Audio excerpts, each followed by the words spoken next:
You are watching Dime a Dozen on MTGO Academy featuring Jason Moore.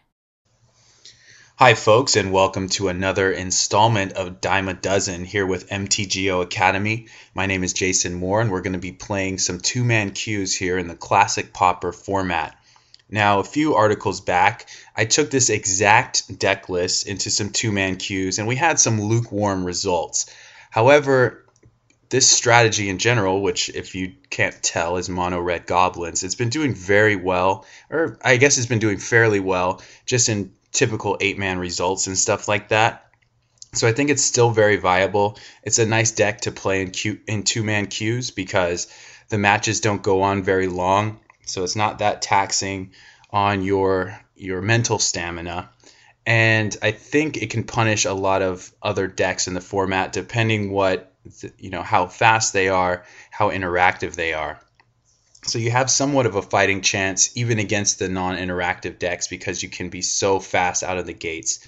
To me, this is an aggressive strategy. It does have controlling elements, as you're going to see in just a second. And I've done a previous introduction deck tech kind of video on this deck. We're just basically giving this a second chance because it didn't do that well the first time. And we want to show a little bit more of its potential and what it's made of. So I'm going to quickly just go through everything. It's a very low curve deck. Most of the spells are only 1 mana. Got 18 lands. They're all basic mountains, so very streamlined.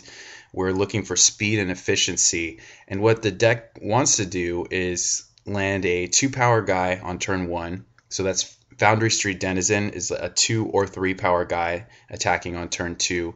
We also have the Goblin Cohort and the Monk Conscript. So all the through line with all of these 12 1-drops is that they require us to resolve another creature pre-combat so that they can just deal that damage.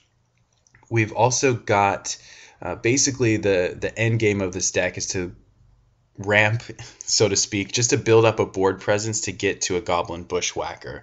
And this guy just adds damage.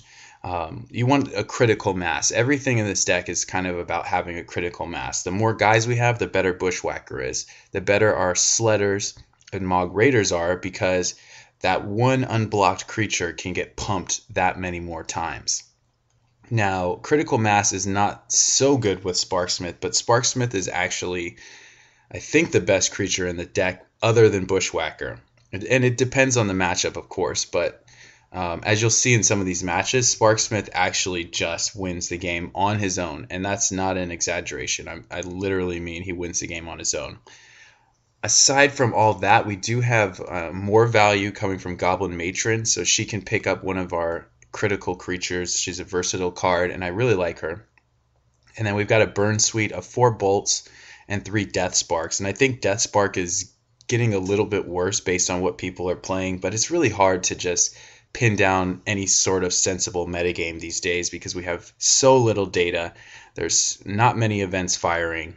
So things like the 2-man queues are about as good as we get if you're just looking for some quick competition. And then the 8-man's a little trickier because you have to wait for them to actually fire.